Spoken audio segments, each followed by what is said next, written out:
দেখেন ভাই, দেখেন কত সুন্দর সুন্দর পিগ। এই যে আমাদের দেশি শূকর, কালো শূকর, এরা শুধু খায় আর খায়।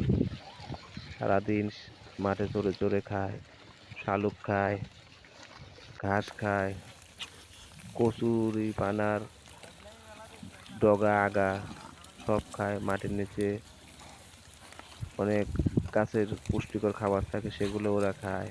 এখন শীতকাল, শীতকালে শীতকালে মাঠের জমিগুলা শুকনা আছে, তাই তারা সারাদিন চরে চরে খাবার খায়। এই পিগ গুলা অনেক সুন্দর, অনেক সুন্দর। এরা বছরে অনেকগুলো বাচ্চা দেয়, 3-4 বার বাচ্চা দেয় এরা। কালো কালো শূকর কত সুন্দর ভাবে খাচ্ছে।